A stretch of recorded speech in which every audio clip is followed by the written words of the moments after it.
Assalamualaikum warahmatullahi wabarakatuh. Hai semuanya, kita dari kelas 11D. Kali ini akan menampilkan drama salah satu karya dari Zaidinor yang berjudul Roh Meratus. Perkenalkan, nama saya Daniel Ardianto. Saya sebagai tokoh warga dan tetua. Nama saya Aira Wilwira Saputra, saya sebagai warga dan lelaki. Nama saya Iza Eziza, berperan sebagai tokoh aku. Saya Davia Trajeng, sutradara sekaligus narator drama ini. Nama saya Siti Rahma Natasha, berperan sebagai tokoh Bundir. Saya Kanara Syafira, berperan sebagai tokoh Rojik dan warga. Selamat menyaksikan. Belantara ini seperti sebuah kutukan. Tak ada siapapun yang bisa dimintai pertolongan. Jarak antara pemukiman dan pondok kami hampir 10 meter.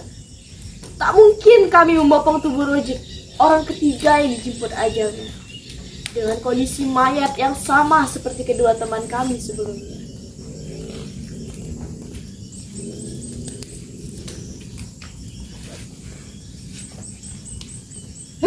Bagaimana ini? Tidak mungkin kita membawa Marojin turun gunung dengan jaraknya 10 meter hanya untuk menguburnya di pemukiman desa. Kalau aku juga bingung. Tidak mungkin kita membiarkan mayat ini tergeletak begitu saja, bukan? Sebaiknya aku cobalah untuk mencari solusinya. Hah, aku tahu bagaimana caranya. Kita kubur aja Marojin di samping pondok itu. Hanya itu jalan satu-satunya.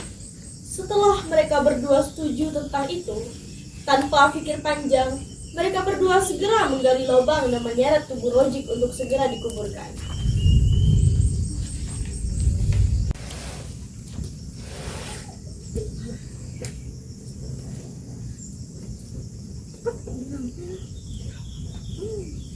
Hei, cepatlah, tampaknya sebentar lagi akan turun hujan. Ya, bisa sabar nggak sih? Bentar lagi juga selesai kok. Nggak sabaran banget jadi orang. Mereka pun dengan cepat menuntaskan pekerjaan itu dan kembali di pohon dengan Bundir yang sambil merokok.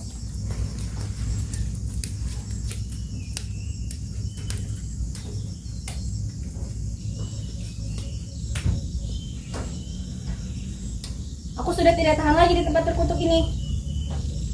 Lalu, bagaimana dengan kontrak kita yang tinggal setahun lagi? Kan tanggung. Setan dengan kotak itu. Kalau kita tetap di sini, kita akan mati konyol. Kau lihat si Rojik itu. Seharian meriam, besoknya kejang-kejang. Dan sore ini kita sudah menguburkannya. Besok lagi aku akan pergi dari tempat ini. Terserah. Kau mau ikut aku atau tetap di sini. Kalau aku lebih memilih hidup daripada kontrak itu. Sudahlah, aku mau beristirahat dulu.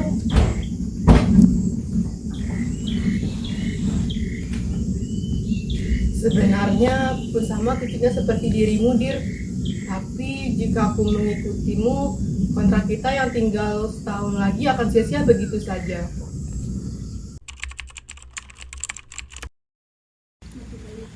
Dulu, ketika sebuah perusahaan menawarkan pekerjaan perkebunan sawit, kami sebagai orang yang hanya memiliki ijazah SLTA dan tanpa keterampilan apa-apa, langsung menyetujui pekerjaan ditawarkan tanpa berpikir panjang terlebih dahulu. Ngomong-ngomong, gue ditawarin kerjaan nih di perkebunan sawit. Ya, gajinya lumayan lah. Lu pada mau ikut kagak? Wah, boleh tuh. Apalagi kita bisa kerja bareng ya kan. Siapa tahu kita bisa memperbaiki hidup kita yang sekarang. Amin. Gas lah!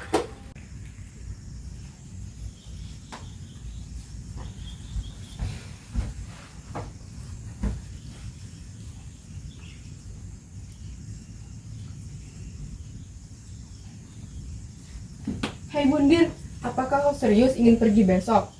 Apakah kau tak memikirkan kontrak kerja kita? Kumohon, pikirlah sekali lagi. Namun Bundir tak memberi respon apapun, dan aku pun tertidur hingga keesokan harinya. Ketika aku terbangun, aku sudah tidak mendapati Bundir lagi. Cepat sekali dia pergi. Sepertinya mungkin pagi-pagi sekali ia telah meninggalkan pondok.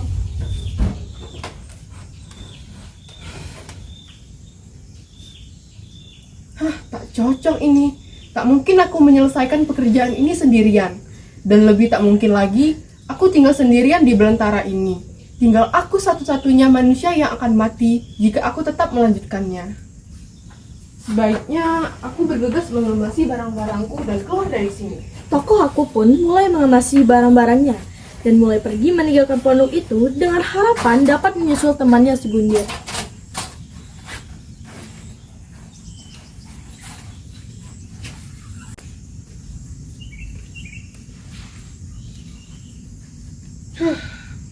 Kuharap dia belum terlalu jauh. Jikalaupun dia sudah sampai, dia pasti akan istirahat di sana sebelum mencari orang yang bisa mengantarkannya ke kota kabupaten. Tokoh aku pun menyusuri jalan ke arah dusun. Dengan langkah cepat, hingga 1 jam lebih pun berlalu, dengan keringat yang membasahi tubuhnya, ia dihampiri oleh seorang lelaki yang tepat berdiri di hadapannya. Hei, lelaki yang penampilan mirip Anda itu teman Anda bukan? Apakah ia punya tas seperti ini? Ya betul, dia memiliki tas yang sama sepertimu. Ya Tuhan, syukurlah dia sudah sampai di dusun ini. Di mana dia sekarang? Di teras rumah tetua, meninggal dunia. Apa? Meninggal dunia? Dengan rasa yang tidak keruan, tokoh aku segera menghampiri Bayat Bundir. Saya berkata, Tak kusangka Bundir yang kemarin sore masih segar bugar, kini sudah kaku menjadi mayat. Dengan mulut berbusa dan mata tertutup ini, apa yang terjadi padamu? tokoh aku terus menangis sambil memeluk mayat teman satu-satunya yang tersisa. Tetua, ini teman si mayit. Roh Maratus. Hei kalian, apa yang sebenarnya terjadi? Mengapa bisa begini? Roh Maratus. Kabarnya kau adalah salah satu orang yang memberi tanda silang pada pohon besar dekat sana, bukan? Benar, dan sekarang saya satu-satunya yang tersisa. Anak muda, aku tak tahu apa yang kalian lakukan di belantara sana. Namun, melihat temanmu yang meninggal seperti ini, nampaknya Roh Maratus merasa terganggu dengan keberadaan kalian.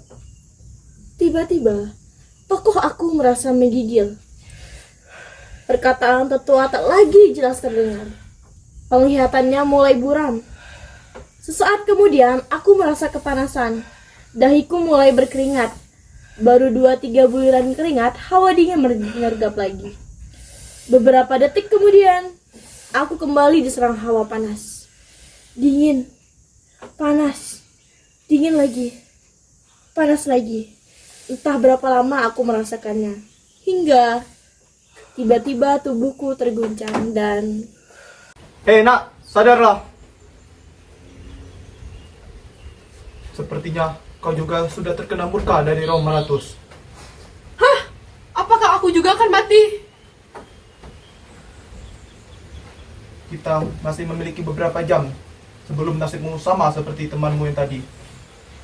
Bagaimana caranya? Tolong diriku. Aku tidak mau nasibku sama seperti teman-temanku.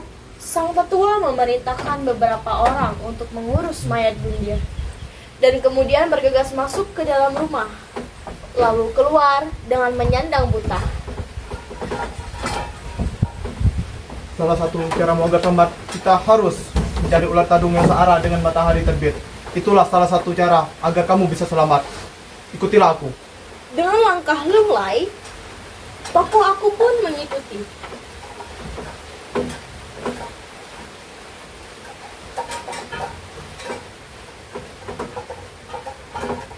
Kondisiku makin lama makin parah. Aku tak tahu berapa lama kami mencari. Di dekat sumur yang besar, aku bersandar tak berdaya. Samar, kulihat tetua mencekam leher dengan tangan kanannya. Ia kemudian mendekatiku dan meletakkan butang tak jauh dari tempatku bersandar. Ia juga menyalakan api. Semuanya dilakukan dengan cepat.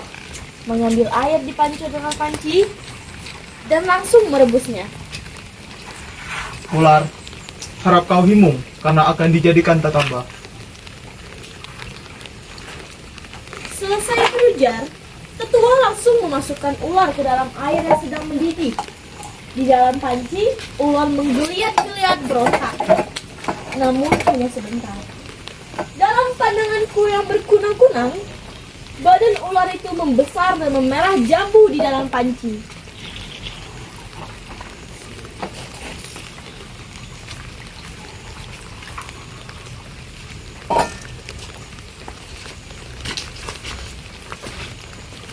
Minumlah ini jika kau ingin selamat. Tanpa rasa jijik, aku pun menengguknya hingga aku merasakan tubuhku mulai kembali normal.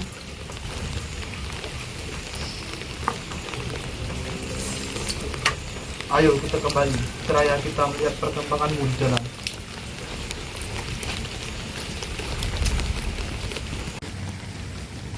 Kau tahu anak muda, Romeratus merasa terganggu dengan keberadaan kalian. Dia menyiapkan wisa sehingga membuat teman-temanmu seperti itu.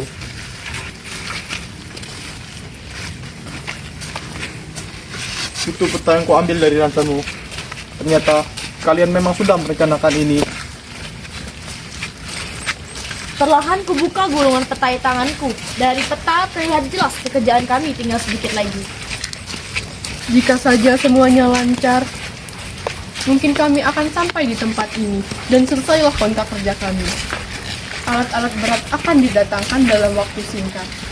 Pohon-pohon ini, sulur-sulur ini, udang-udang ini akan bagaimana? Tetua, izinkan aku tinggal di sini dan bersama kaummu menjaga tempat ini. Kau mau tinggal di sini? Baiklah, akan aku izinkan untuk tinggal di sini. Tokoh aku pun tinggal di desa itu, menjadi bagian dari desa yang telah menyelamatkan nyawanya, dan menjadi seorang yang takkan pernah lupa dengan kejadian itu.